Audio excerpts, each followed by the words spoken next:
So we were coming from a racetrack over in Andrews, 12:30, 1 o'clock one morning, coming down the road here, and I was probably going over the speed limit, honestly, so couldn't get slowed down quick enough.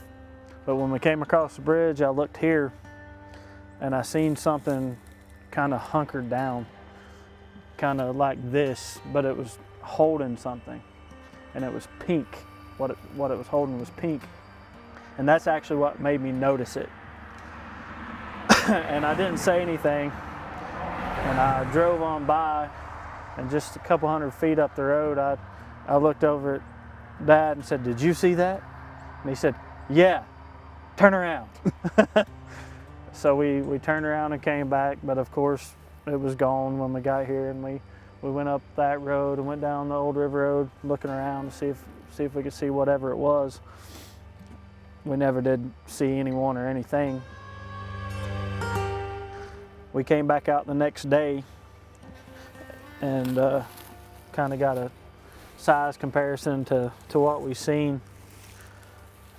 And whatever we seen was standing. There was feet prints here, and they were about this wide. And it, like I was saying, it was kind of hunkered down like this, and it was holding something. But its head was probably this high with it hunkered down. And we got to looking around, and that's a recycling center over there. And at the time, it was just a big open dumpster. And there was a pink child's playhouse inside that dumpster, just broken apart. And what we figured, whatever it was holding a piece of that playhouse. It was real bright pink. Yeah. The fence was pushed down up behind it, right up there.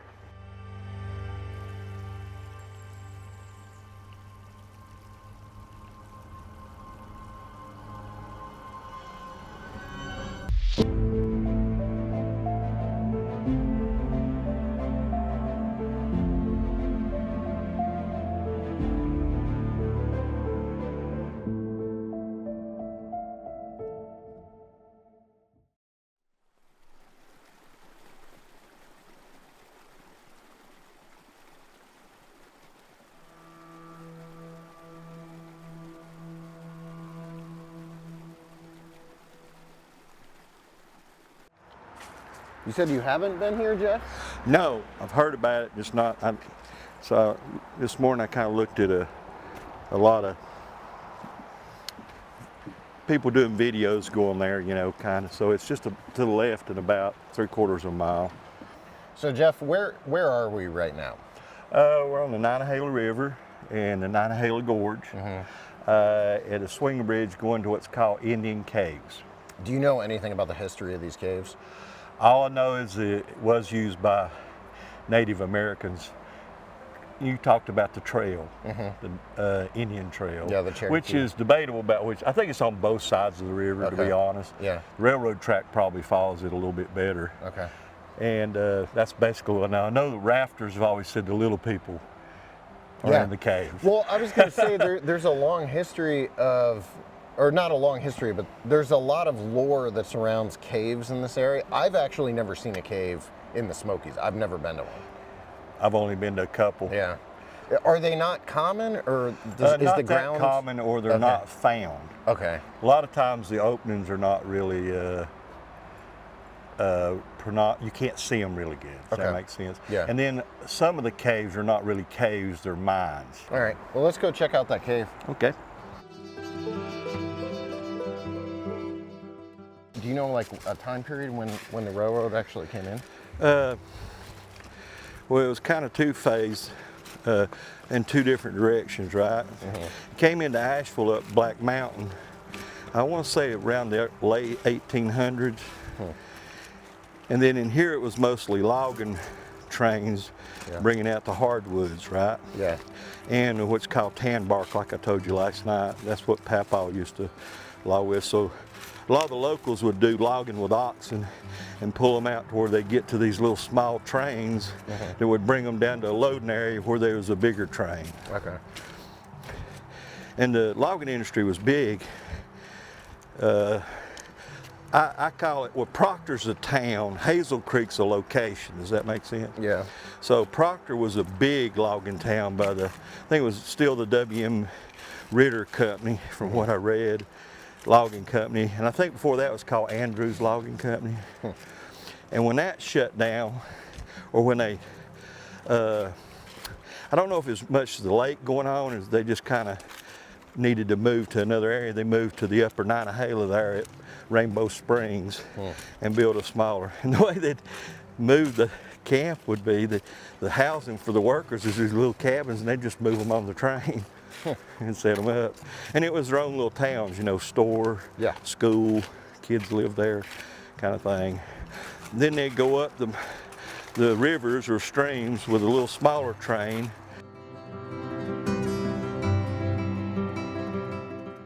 I've got an old buried BFRO report with a drawing that is really good.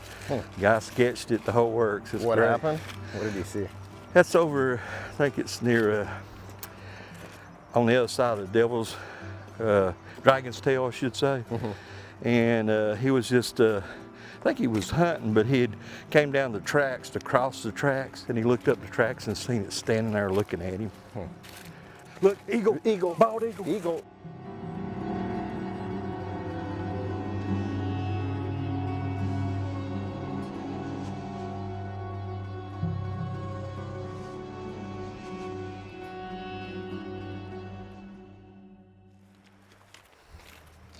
For as long as I can remember, the Smoky Mountains have been a part of my family's story. My ancestors settled in these ridges and hollers a couple of centuries ago, carving out a life in one of the most rugged and beautiful corners of the country. Their history is scattered across these valleys, old home sites, fading memories, and the vanished community of Needmoore. And for me, this series is about trying to understand all of it. The land, the people, and the thing that has always lurked just outside the firelight in these mountains. Bigfoot. This is an attempt to peel back the layers of a region I thought I knew. To dig deeper into the stories I grew up hearing. To uncover more about my family's past, and to learn what might still be moving through the same shadows they once walked. We're starting out in the Nantahala Gorge, an impossibly steep, narrow corridor cut by a cold, fast river that's famous for whitewater rafting and kayaking.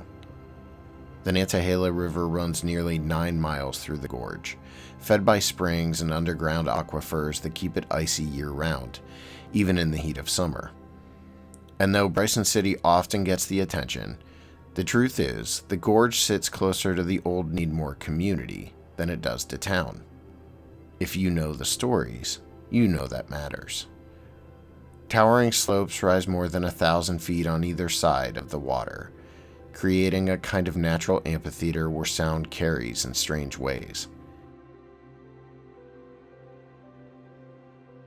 Dense hemlock and rhododendron crowd the banks, and in the early morning, fog clings to the river like it's reluctant to let go.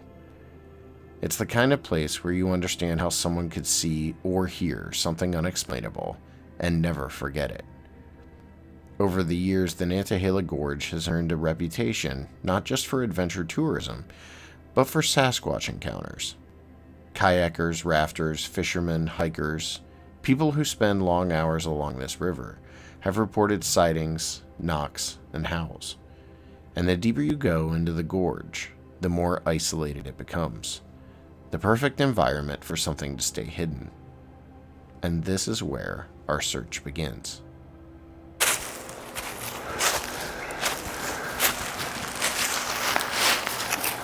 What's your face?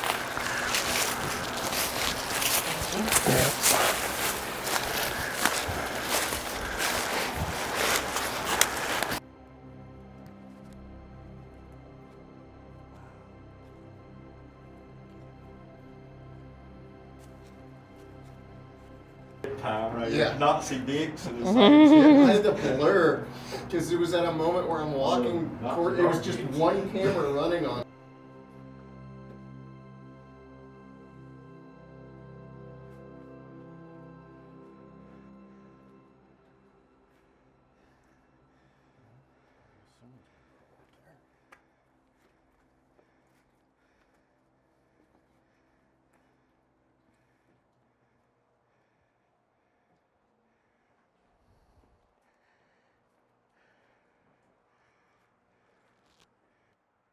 there more? No.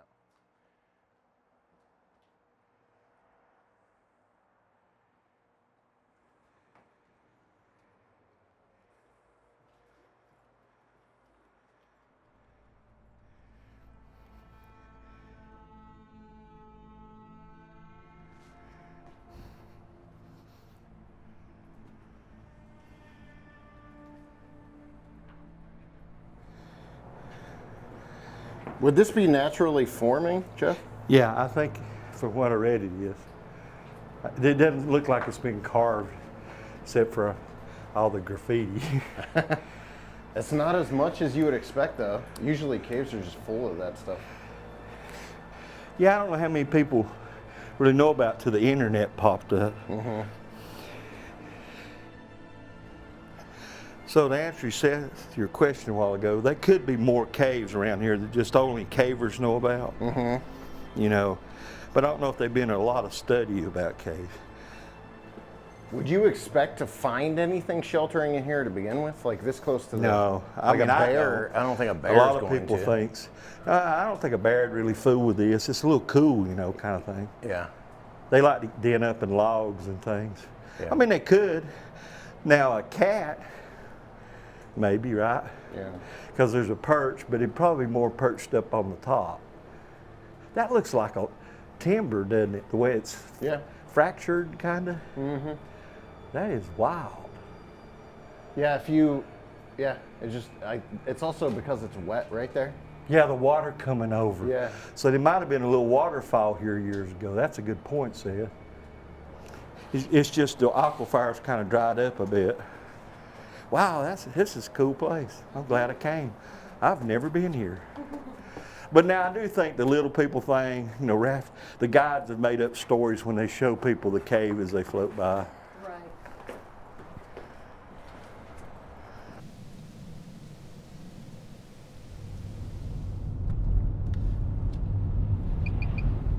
Deep in the Nantahala National Forest sits the Glen Choga Lodge, built in the 1930s from massive American chestnut logs just before the blight wiped the trees out for good. For years it served as a quiet mountain retreat, and today it remains one of the last surviving structures of its kind. A place with history in every beam, and the kind of stillness that makes you pay attention. It's also where we set up our next interview. Local researcher Cheryl Peacock, someone I've known for a while, brought along a witness named Gunter. The two of them shared a startling encounter near the Nantahala River, an experience that neither has been able to explain away. This is where their story begins. Really, I'm not really into this kind of stuff. I don't look at anything cryptid. I don't look for anything paranormal, anything like that. I'm a hunter. I'm in the woods a lot. I do actually have my own YouTube channel where I'm outside all the time, and there's never anything like that involved, ever. Well, I think it was a hunting season year before last, me and my oldest son, Josh, we were out on this area, and we had gone, it's a very, very long road. Like it's 11 miles, 7-1. Okay, well, it's twisty, turny in the middle of the forest, and it's abandoned. It used to be a major road, but it's just all but non-existent anymore. And the only thing that's good for is hunting. Well, me and him was up there one year, and we had gone so far back, not a sign of anything. The fog's so thick I can't see the end of my hood. So we turned around and come back until I find a clear spot. And on our way back through, the fog just lifted. It was just gone. And we just happened to pull into this forest gate, and never hiked it before or anything. We get out and we hike up the trail, and we're probably maybe 15 minutes into the hike, and we saw what looked like a game trail going off the main trail. So we immediately turned off and followed it, and we're up there looking around, you know, just trying to find any sign of, you know, deer or anything. And we're noticing that it's like eerily quiet, like there's no sound whatsoever. And I'm like, man, and in hunting, you know, there's leaves on the ground. It's that time of year where it's cold, everything's falling, but there's no sound. And as I'm talking to my son, I look down and I see what I thought was a deer scrape, you know, where they scrape the ground, they mark the territory and all that stuff. And I'm looking at it, and I'm gonna remind you before I say this, the woods do not freak me out. I've stayed alone in the woods many times, never had no kind of paranormal, worried, anything like that. Well, as I'm showing that scrape to my son, I look, damn, I got chill bumps just saying it. I look up over him, and there's this humongous wooden structure, and it literally felt like somebody just took a 50-pound heavy blanket and just laid it over my shoulders. And I was just like, we're leaving. And my son, he's like me, he's not fazed by stuff. And he turns around and looks, does not say a word, doesn't argue with me, nothing. He goes, yep. And as soon as we both said we're leaving, the fog was back. I mean, it was so thick. It didn't roll in, it was just back. It was so thick that coming up the trail, where we parked the car, the trail horseshoes and comes back around. And I was able to look down and see where the car was. And I said, hey, when we leave, we're just gonna go straight down, save some time. The fog had got so thick that I wouldn't even do that. Now, if I had taken that path, straight down, it would have been a 3-minute walk. But the fog was so thick, I wasn't even willing to do that. Well, it shook me pretty good.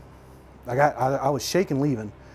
We get in the car, we're both kind of freaked out. We drive probably 2 miles, because it's a real slow drive because it's so bumpy. We drive probably 2 miles, and it's like we literally drove out of a wall. And it freaked me out to the point where I did not want to go there and hunt no more. And that was it for me. I didn't say nothing to it. Like I said, I don't pursue that kind of stuff or anything like that. Well, then I got to know Cheryl. So with structures, especially with Bigfoot stuff, there's varying degrees of structures. Like, what does it look like? What did you see? Not only can I tell you, but I can show you. When we first seen it from a distance, like I said, I'm very outdoorsy, so it would look almost like an A-frame lean-to. It looks like if I was to go out there and build a survival shelter, and I was going to do a brush shelter, I would put a long stick up, cover the edges up, and then, put like some kind of greenery on it. This was very similar to that, except the long stick was a huge log. Like, it was a very large log. It was propped up on a tree. And I found out later on when I went and investigated, none of the sticks on either side were sawed. Nothing was not done by any kind of tool. There was no rope, there was no trash. And unfortunately, I'm a hunter. Everywhere I've been where the people are, there's trash. There's signs of people. Nothing. This place was pristine. And I literally checked every single stick. Not a single one was sawed. It was all naturally broken. And some of them are 15, 20 feet long. So this wasn't windfall or something? No, that's the first thing I told her when we found it. Because when I left there that day, I genuinely felt a presence, like something laid on me, man. It was crazy, and that kind of stuff doesn't bother me. But when I told her, she wanted to see it, and I did. I made a point. We went up there, and when I went back, as soon as we got out of the car, it sounded like a girl. To me, it sounded like a little girl or a high-pitched scream, and it was in the exact direction. Because remember, I told you can come straight down to the vehicle. It was coming from the exact direction I was fixing to take her. As soon as we got out of the car, didn't even have a camera rolling yet. So we get out of the car. He's not got his camera going or anything. And the first thing we hear is this. It wasn't a growl. It was more like a high-pitched kind of yelp. And I was immediately scared. This is broad daylight too. We heard it twice. But when we went up there, it was still standing, it was perfect, everything was exactly how I left it. And we walked around it, she took pictures and everything. We're sitting there looking around, and I'm trying to debunk this. I'm like, this is nothing crazy. I'm a hunter, this is somebody's probably makeshift blind. But it made no sense as a hunter. There was no shooting lanes. The way it was closed off, there's not a great spot to sit and shoot. It just made no sense. And I'm actually, in my video, I'm describing, if I was sitting right here, there's only one possible spot for a shooting lane. And I'm looking down that lane as I'm telling you. You can see me in the video. I'm looking down the lane. I was like, that's about the only place you could shoot, but it's not working. I look back to tell Cheryl as I'm explaining it to her. I turn back, dead center of where I was just saying I would shoot. There's a perfect silhouette of a very large thing. I'm not going to say what, it was just thing. It was very large. All right, goats, right off the bat, like I said, I'm kind of skeptic of this stuff, but my friend here, she is a hardcore believer. I finally found the gate. I actually got turned around because I haven't been out here in so long, but I found the gate, and I shit you not, as soon as we get out the car and I start hooking up the cameras and stuff, I heard what sounded like a woman scream, and to her it was like a child or an adolescence. And did we not just hear it? Yeah, we just heard it. As soon as we got out the car. Like she said, which is crazy because where I'm taking her is straight up this way, but we're gonna go the longer way because it's a little less steep. And she heard it directly from the direction we're headed. But to me, it was kind of like off to the left. I'm a logical person, and I do hunt. So I understand that something like this could easily be somebody's makeshift blind that they use for hunting season.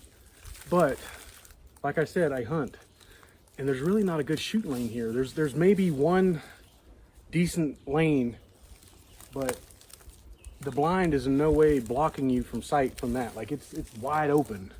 So that's the only spot that, hey Cheryl, come here.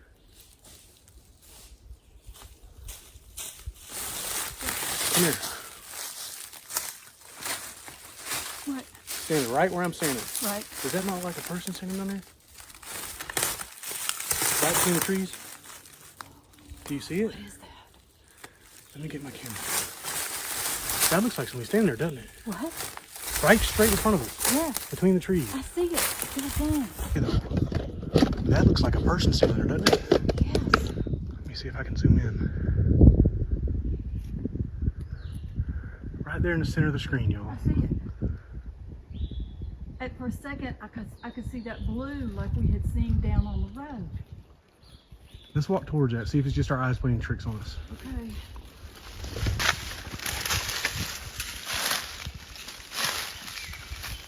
Where did it go?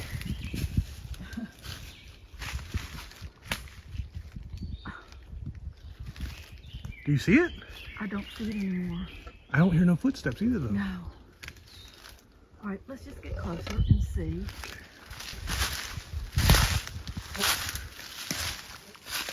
Cheryl, it's gone.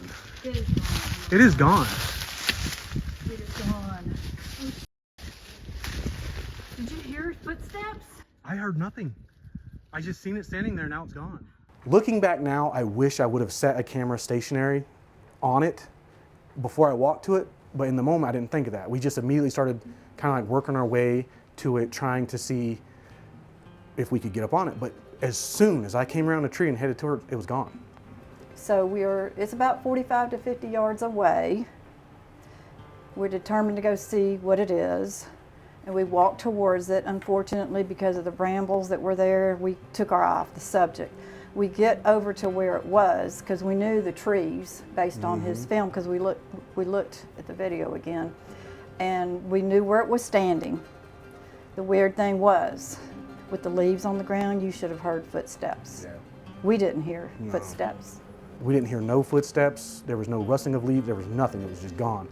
We walked over there to the tree that we were positive it was standing next to, and I marked it to be at, what, 9 feet? At least 8-9 feet. It was very large, but no sign of nothing. No footsteps, no kicked leaves, no bald spot. Nothing. Nothing. No. It's like none was ever there. Like it disappeared in the thin air. And we took our eyes off the subject because there were brambles. We were trying to get past the brambles to get to it, to see it. And then, but the other thing that happened, like he was saying, I don't know if it was because I was nervous and I was super scared, like I was shaking. First thing that happened was, that we were walking back down, was it was silent, nothing, no birds, no anything. Where before you could hear these things. And then I got nauseated. I like, Josh, I'm getting really sick. We need to get back to the car.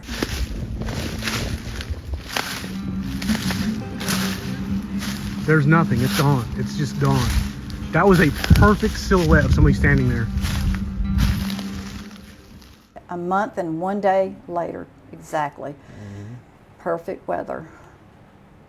We go to the tree structure. That was when we found the structure like decommissioned. I say decommissioned because it don't look like it was knocked over. It literally looks like something said, okay, this is compromised. It looked like the log was just lifted up, dropped, and that was it. Yeah, I forgot that And part. yeah, that's when we found, and that's crazy because that thing had been there forever. Like I said, it had stayed through that big storm that washed away, was it Asheville that washed away? Stayed through all that, no problem. And then we go back a month later and it's decommissioned.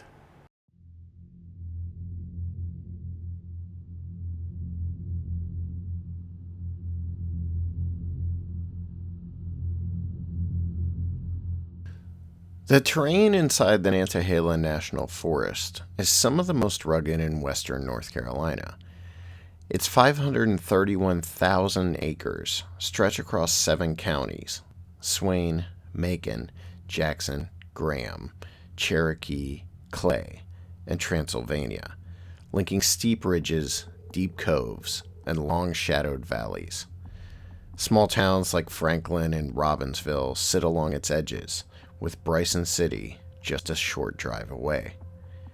Even the Great Smoky Mountains themselves lie just beyond the forest's northern boundary, close enough that the ecosystems blend together. Out here, distance is measured more by winding roads and elevation changes than miles. It's a landscape where isolation is normal, and where the line between wilderness and civilization blurs fast. Reports of strange encounters in and around this forest go back generations. One of the oldest comes secondhand from a family memory. A grandfather hiking in the 1950s or 60s who came face to face with what he described as a faceless creature covered in hair, both fleeing in opposite directions in shock. In Swain County in the early 1970s, two great-grandparents fishing along Bradley Fork Creek witnessed a dark, man-shaped figure crouched at the water's edge, drinking from its hands before standing upright and walking back into the trees. They assumed it was an escaped gorilla. They'd never heard of Bigfoot. Both encounters happened in daylight. More contemporary sightings paint a similar picture. In 2009, just outside Bryson City, in Alarka, two brothers working a rock yard on family land heard a strange patterned call echoing from the trees. When one of them vocalized back, something large began breaking branches only 30 feet away. He saw a massive silhouette moved through a shaft of sunlight, while his brother caught a flash of reddish-brown fur. Months later, the same witness briefly observed a wide-shouldered, conical-headed figure above the roadside. In 2012, another Swain County resident documented a sequence of wood knocks and an unexplained tree fall near her home after attempting to recreate the sound she'd heard the night before. There are also more elaborate accounts shared online, including this unverified report. In this story, a man living near Franklin describes a series of unusual events after moving into an isolated cabin in the Nantahala National Forest. Stacked crystal-like rocks appearing on his deck, strange vocalizations, gibberish-like chatter at night, and a claimed sighting of a tall, blonde female Sasquatch watching him through a bedroom window. He described her as roughly 6.5 to 7 feet tall, slender and muscular, with a human-like face, matted hair, and light brown eyes. The witness admitted he questioned his own sanity at the time, and acknowledged the stress he was under, and the account remains unverified. Still, the details: rock stacks, vocalizations, tree crashes, mirror patterns described in other Appalachian sightings. Together, verified and unverified, firsthand and inherited, these reports form a mosaic of encounters stretching across decades. And they remind us that for as long as people have lived in and around the Nantahala, someone has always claimed something else was living out here too. Perhaps one of the best-known reports from the area was one referenced in my last trip to the Nantahala National Forest, one that Jeff Carpenter not only looked into, but one which he had a personal connection to, having coached the witnesses involved in his years as an AAU basketball coach. What is like a really memorable, have you taken, a report that's kind of like the quintessential Bigfoot report that you've had given to you? It's like, well, the first ones that stood out to me when I said, again, Matt Pruitt's a good friend of mine, a guy I respect a lot. He got me into doing this, so I was going through the database of the BFRO, and there's an older report back in the 80s, and near Robbinsville, it's just past where we cut up to come up Nantahala through the gorge there. Yeah. It's on up the road there a little ways. Right. But I knew all three of the guys that was in the car, and I knew them real well. Two of them I coached in travel basketball, AAU basketball, for 2 or 3 years. This was approximately 1990 in the fall, winter time frame. It was two of my best friends with me. I was in the passenger side, one of my buddies was driving, and one was leaning up between the seats talking to us as we were coming through. what is known as Topton, North Carolina. And there's a long straightaway when you're driving back from Andrews toward Robbinsville. And right after that straightaway, you kind of meander around a curve and there are some rolling hills. Well, something had jumped off the bank into the middle of the road, and it cleared all the way down and landed almost straddling the line perfectly. And nobody said a word, but it just kind of turned a quarter turn and was gone. It jumped so violently, is how I would describe it, because it was just, whew, it was like Superman taking off, and it left the headlights. It was shaggy. Of course, we were still a good ways off, quarter mile probably. It was lighter than black, but it wasn't red. It was right in that middle part there. Of course, we had high beams on, but 1990 car, so not like they are today. But it was more of the reddish color between brown and black in there. This thing was huge. I had described it before like it was Shaquille O'Neal in a big suit turning and jumping and was gone. And down below the road was a defunct trout pond that had some of the hugest fish you've ever seen. And that had to be what this thing was headed toward. It couldn't have been a bear. I hit a bear not long ago in a car near there, and totally different thing. I'm not saying what it was, I just know what it wasn't. It wasn't a human, it wasn't a bear. Stunned, silence is how I would describe it. Until we got up to where you turn left to go to Robbinsville, nobody really said anything. There was some gasps. We were trying to figure it out. And I finally said at the road when we were turning left, I said, all right, who's gonna say it first? That's what we did. I mean, we were big guys, you know, not scared of anything. So I'm sure nobody wanted to say what it was, but we were too far to make like a personal identification of anything. It wasn't human. I don't know what it was. I've told him this story for years. The guy that was in the back seat, Dusty Snyder, was leaned up, and he would have been here today, but he had to go out of town. But he played basketball in high school in an AAU group. I was a month too old, so I could only go to practice. But Jeff was his coach. And now Dusty lives in Silva, and Jeff is a Silva resident, so they've known each other for 30 years as well.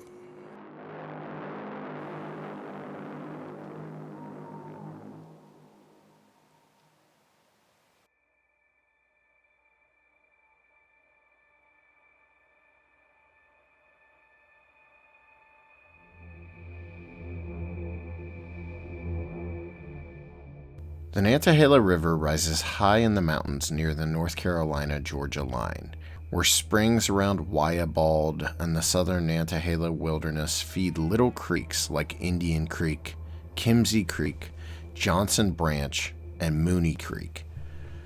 Those offshoots join together into a cold, fast river that runs generally south to north through Clay, Macon, and Swain counties before emptying into Fontana Lake and the Little Tennessee River. Down in the Gorge, US 1974 hugs the water, with Bryson City sitting downstream as the closest town and the high ridges of Great Smoky Mountains National Park just beyond. Out here, the river is the spine everything else hangs on. The Nantahala is famous as a whitewater playground, an 8-mile stretch of Class 2 and 3 rapids that pulls in rafters and kayakers from all over. Cold bottom-release water from Nantahala Lake keeps the river in the mid-50s, even in summer, which turns it into a trout factory. Wild and stocked rainbow and brown trout, brook trout in the higher reaches, and bass, walleye, catfish, and panfish in the lake and lower system. Otter, mink, herons, kingfishers, and black bears all work the banks, taking advantage of everything the river feeds. While we were filming in the gorge, I started to notice a pattern. A surprising number of Bigfoot encounters in the Nantahala National Forest seemed to cluster close to the river. Digging deeper, I learned of 3 sightings that all took place within a relatively tight radius. The first would have been the sighting that Stuart Davis and his friends had decades ago. The other 2 were much more recent, and both occurred within a few miles of each other right along the Nantahala's edge near the Apple Tree Group camping area in the National Forest. Different years, different witnesses, but the same ribbon of water tying them together. Even beyond the sightings that we managed to dredge up witnesses for, there was a constant link back to this one area where sightings were clustered.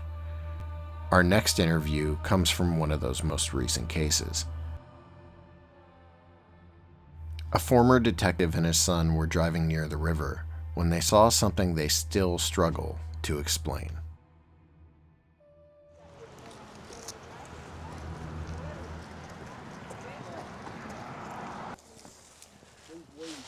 But when we came across the bridge, I looked here and I seen something kind of hunkered down, kind of like this, but it was holding something, and it was pink. What it was holding was pink. Because you had a different view on it, so what did you see? I mean, obviously you saw the same thing. The same thing he did. We was coming through there, and it was dark, but kind of drizzly, not raining, just drizzling. And we come across the bridge, and I wouldn't have seen it if it hadn't have been for that fluorescent. It was like fluorescent pink, kind of like that pink is on that ribbon right there. Yeah. And that's what I seen first. And then we got closer, and I was kind of fixed on it, whatever that pink was. And it's like he said, but to me, it was more strapped lower down. Its knees were lower down the way I took it, and it was like a pink plastic tube, and it had it up and under its chin with its head down under it with its hands wrapped around it, like it was trying to hide. What is that, about 7 feet tall? 7, 8? Well, like I was saying, I always 6 thought foot. this was maybe 4 or 5 foot high until we come out the next day. Oh yeah, it's And it's a lot taller than I thought it was. Yeah. And its head and shoulders was somewhere right around here. I mean, it was way up on it. Yeah. And I didn't realize this was that tall. And here is what it looked like.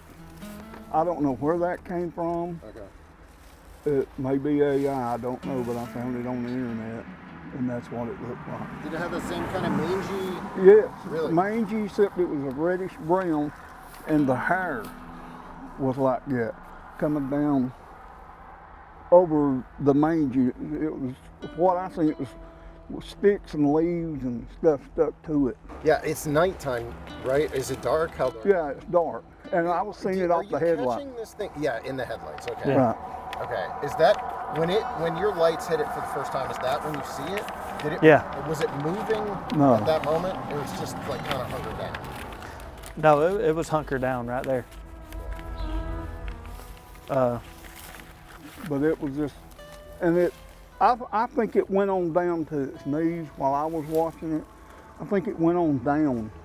The closer, I mean, he was having to watch the road, but as we got closer, I think it went down to its knees. And Yeah, when I seen it, and what really shocked me is when we came out here the next morning was the imprints in the ground and how wide they were. Like, you know, I was having to stand like this to get in the feet prints. And then where its knees, what I think was the knees, he stood here and had to be way over here to reach it. What? Do you have any idea or theory on which way it would have been coming and going? I think it was coming this way. Okay. Oh yeah, because it's holding Yeah. something that it got. That had come out of the dumpster. You know, I couldn't figure out the pink. I was like him, and then the next day I looked over and there's more pieces of it. That was for it. How far? What river is this? This is the Nantahala That River. is the Nantahala. Yeah. Okay. It Rad. comes out of the lake right up there. That's sweet. Could you see a color at all in this thing? A fur color? It was a dark reddish, brownish color. Okay. What time of year is this again? Relatively around this time. Same time. Yeah. Maybe a little bit before that. Yeah. Its hair, where it come down over its shoulders, like in this picture, Yeah. its hair was wavy and a lighter color. A lighter color than the hair on its body. Right. And it was real mangy looking in the back. I mean, just about like that. Yeah. Okay, you guys are from around here. Had you heard about these things in the area? No. I've never heard, I mean, I may have them, just didn't pay any attention. And I probably haven't told 10 people Really? in 11 years. So you had no knowledge of this, really? And there was one more guy, but he moved away, and he's seen what we think was the same thing a little bit, maybe 30, 45 minutes. It was right up in this curve and went off below the bank. You talking about Patrick? Yeah, Yeah. I think that was the same day, same night. it was. Yeah. It was the same Yeah. night. What did he see? Same. He described the same thing as us and as Tim. We don't know what we seen. He didn't know what he seen. He said it was huge and walking on it. I'm pretty sure he's in Alaska now. Okay. Yeah. We might run into one out there. Yeah. So you said you haven't really talked to anybody about it. Did you, after it happened, what was sort of the ongoing reaction? Did you think about it like pretty often, or did it just happen and you moved on? I think I drove my wife crazy for a while talking about it. Yeah. Only with her really though, and Dad and I. Yeah. And I think we told 2 other people the next day. They actually came out. Yeah, they came and took took pictures and that stuff. I had on another computer of Like an it. investigator or something? Like No, just No. some family friends. Okay. Just a family friend, and they had pictures of the imprint and stuff. But Yeah. I never thought I'd do anything with it. And since then, the computer's been falling away. Any eye shiner? I mean, I don't even know if you saw the full face. Was it what direction? It was facing the Facing concrete. away from Yeah. Hunker down? Yeah, I seen kind of the side of its face on this side. Just I mean, it didn't have a neck. It didn't look like. Right. And I just seen kind of a side profile, just a split Like second. the shoulders connect to the head. Yeah. Basically. I mean, it just well, the way it had its head bent down, I couldn't have seen it. If it did have a neck, I couldn't have seen it. Would you want to see one again? Yeah, I look for one every day. Every time I come up through this here, river, I look over. Every time I pass this, I look here. Yeah. To this day, I can't help it. Awesome. Well, thanks for sharing that. Yep. That's a really interesting story, especially with other corroborating people. Like, it's not often you have that. Yeah. It all kind of comes together like that. It's really unique. I was a detective at that time, and it was a year before I retired. And I went in on Monday morning, and my captain called me in the office. This kind of clarifies that there were more people seen it that we hadn't heard Yeah, of. You he know. called me in the office, and I'm thinking, oh goodness, what have I done? You know, I walked in. He turned in his chair and looked at me and says, "Cope, tell me you didn't see Sasquatch this weekend." And I mean, you could have knocked me over with a feather, but we hadn't told anybody. No. I said, "Why?" And I'm thinking, I got a year to retire. Yeah. He said, well, it seems like it was 12 or 18 people called in this weekend about seeing a Sasquatch in Nantahala. He said, did you see anything? I said, I haven't seen a thing. And he turned back. I retired in about 3 or 4 or 5 months. Yeah. Good. I mean, that's what I've done. I mean, I'm like, I don't want to get mixed up in this, you know. Yeah, you're not going to incriminate yourself. I got retirement. I worked 30 years. Yeah. Nothing's going to cut that out.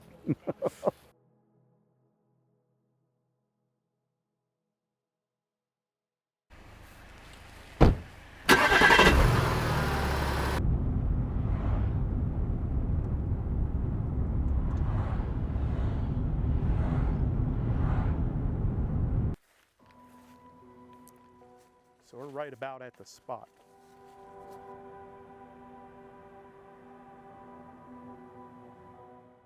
We're at the top of the mountain where Little Chugga Road and Junaluska meet in Nantahala, North Carolina. You said we're 2 miles from that from the sighting location that we were just at. Approximately 2 miles, yeah. It didn't even feel like it. No, it's not far at all. It's super close. Where's the river at in connection to where we are right now? So the river is 3 miles to the east. Okay. It was, we were at Apple Tree Group Camp, and we were out that day just kind of picnicking and looking for rocks, and we were metal detecting. And we had spent the day down there, and we were heading home, and it was about 4 o'clock that afternoon. And we were driving up from Apple Tree Group Camp and heading towards Andrews. And we were approaching the area that we're standing in now. And we noticed on the right-hand side of the road, in a kind of a clearing, an opening on the side of the road, there was an owl that was probably the size of a 3-year-old child. It was a large, very, very large owl, just standing by the road. And I love owls, and I slowed down. We're both kind of freaking out about this giant owl standing by the road. So we slowed down because we thought it was injured or something was wrong with it. It didn't move. It didn't move at all. As the car approached, it stood still and did not move and stared straight up across at something. On the side, like how? Right over there. It was directly on the side of the road, like just on the other side of the white line. Okay. In the what little berm there is, it was standing right there on the side of the road, and it was staring directly across the road, not even paying any attention to us that had slowed down to, like, I don't know, if it was 20 miles, that would have been fast for what we slowed down to, because we were just puzzled over this giant owl that was standing there. Yeah. And we were just watching it looking across the road, and so we looked over in the direction where it was looking, and I still don't understand what I saw to this day at all. I mean, I just can't figure it out. There was this thing standing on the side of the road. It was 7 or 8 feet tall, just gigantic, lumbering. It had a smallish kind of head, very broad shoulders. It had hair, but it was all wet. It was completely soaking wet. And it was just almost like dreadlocks, the way its hair was hanging off its body, but you could tell it was wet and dewy.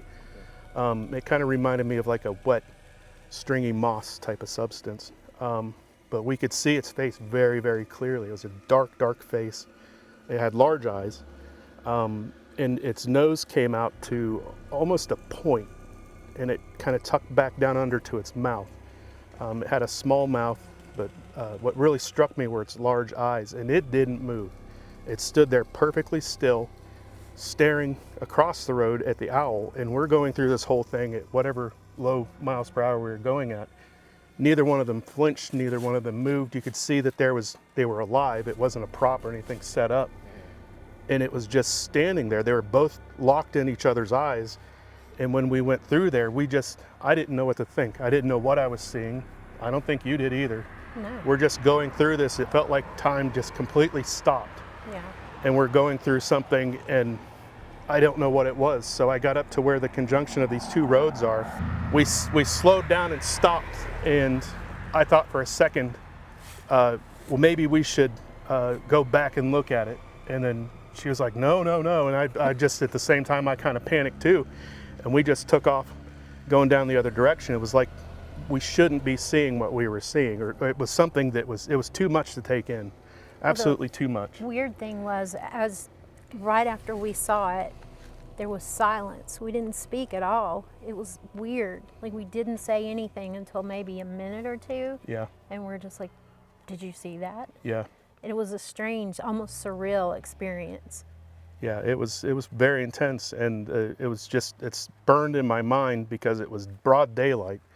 And typically things like this don't happen during the daylight, and to witness that and to see it in such detail, even though whatever this creature was that was on the left-hand side of the road as we were coming up, it was back in the brush a little bit, but there's no mistaking that it was something that was completely beyond anything I've ever seen in my life. It was absolutely nothing in our zoos at all. When you first saw it, did either of you react, like gasp or anything? The owl first. The owl, but then whenever we saw what was across the road, we were asking, what is that? What is it? Like, we were frantically asking what that is. We were asking each other and just asking, I guess, out to the universe, what is that thing that we're looking at? I had no clue. I mean, I still don't. I have no clue what it is. Had you heard about anything like that in the area before? not before. I mean, legends, very old legends, Cherokee stuff, but I really didn't get into it, and I didn't dig into that stuff until after I saw that. I was trying to puzzle together what it was that we saw. I just didn't know. So I started doing some research, and it was maybe 2 years after we saw it that Mr. Cope was doing some work at the neighbor's house, taking some trees down, and he saw me drive past. I had a Bigfoot sticker with a believe underneath it because I suddenly was a believer. And I drove past him, and he came over to the lodge, and he knocked on the door. He said, "Why do you have that Bigfoot sticker on the back of your car?" And I told him my story, and he kind of, you could tell he just like really had a moment of chill go down his back. And then he relayed his story, and we figured out that it was really, really close, if not the same day, to what he saw and what other people had seen. And we're still puzzling over how that could happen and how so many people could see the same thing throughout the day and into the night. And it's just constant. And it was just on this road, and who knows if there's other places that it happened, I don't know. Have you found anyone else who had a sighting at that same time or around that same time? Yeah, the guy I used to work for, his name's Patrick Graham. He used to live up the road here. He saw the same thing just a mile down the road from where I saw it, and maybe half a mile from where Mr. Cope saw it. He saw it, and he couldn't figure out what it was, but he's one of those no-nonsense guys. He was in the military for his life, and he was my boss at some point, and just a very serious guy. I would never take anything he said as being some kind of tomfoolery. I mean, he was very credible. What did he say he actually saw? He said he saw something that looked like a Bigfoot, and it looked like it was big, black, wet, hairy thing, and it went across the road real fast. So, and it's just in that same area between the river and going over to the opposite side where the trash dump is and where Apple Tree Group Camp is where that kind of cluster was happening.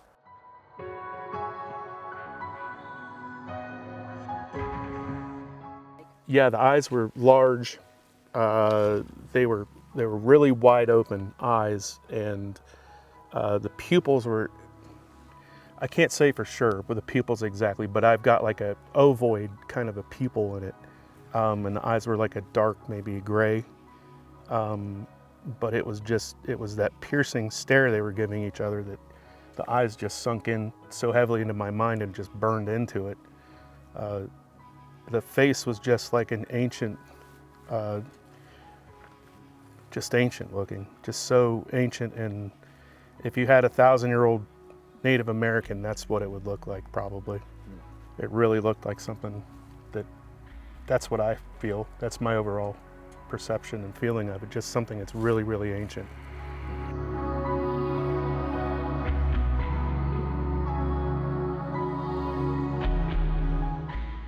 So I think in my perspective, there was always a question. I was, kind of wanted to believe in it, and I was kind of thought, well, that'd be cool, and I could explain how it could be, by, some way, shape, or form. But whenever we went through it, it felt like we were in some strange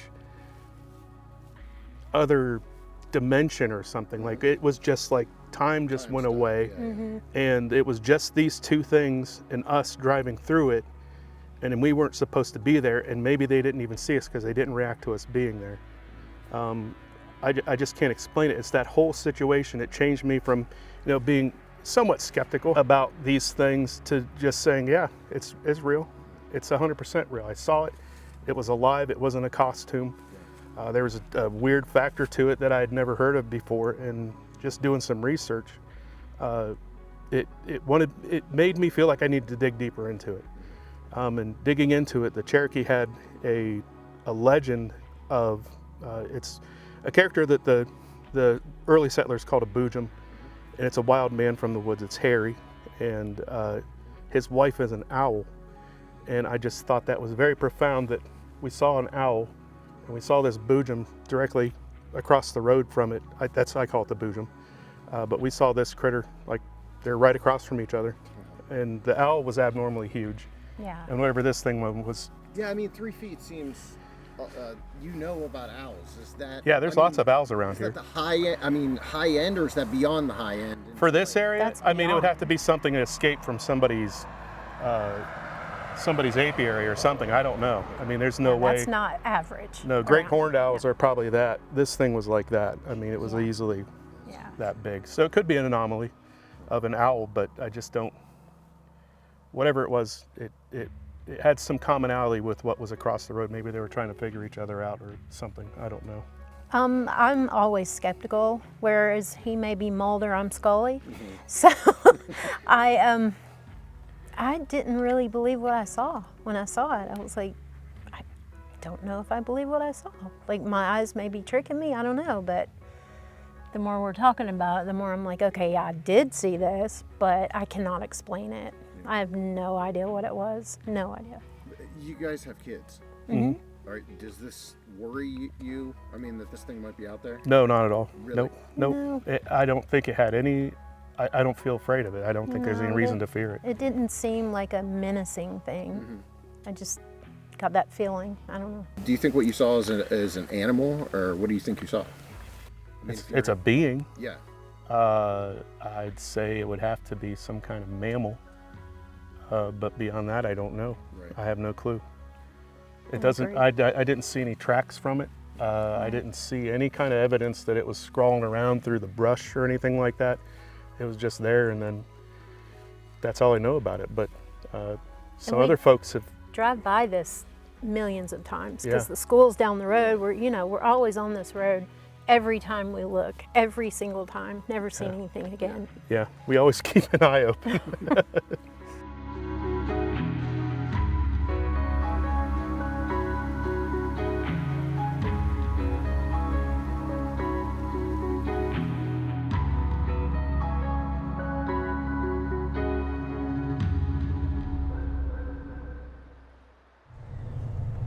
So we have now interviewed two separate sets of people who saw a Sasquatch right around the same time of year, all that. They both have very similar descriptions of the creature, so that alone is super unique. But beyond that, there's also the fact that we're in close proximity to the Nantahala River, which, I mean, from, you know, we've already talked to Jeff Carpenter before about the extremely long history of, you know, encounters sort of around the Nantahala Gorge and the Nantahala River. So I was super impressed with both of those encounters, and the fact that they kind of corroborate one another is really interesting. Probably, though, the most unique thing I've heard tonight is his description of the 3-foot owl and the Sasquatch having a stare down, and then correlating that to the Bujum legend, because, you know, again, we also know that story from Jeff Carpenter and Micah Hanks talking about it. So there being some sort of correlation between the owl and the Bujum is really interesting. All of this right in the Nantahala River area.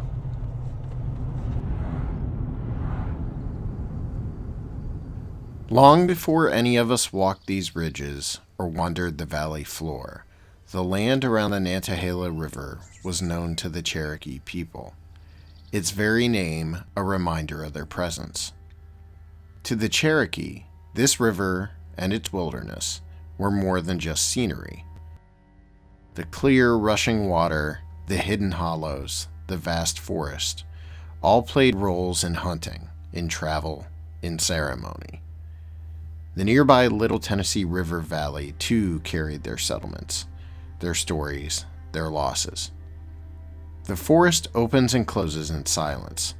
The water tells its own story, carving a path through rock and time.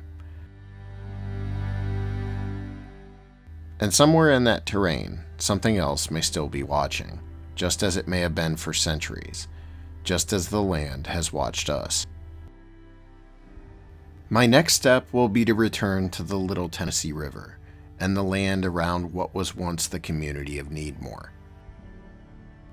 To learn more about the vanished town, and, for the first time since I've reconnected with this land, to search for Sasquatch after the sun has set.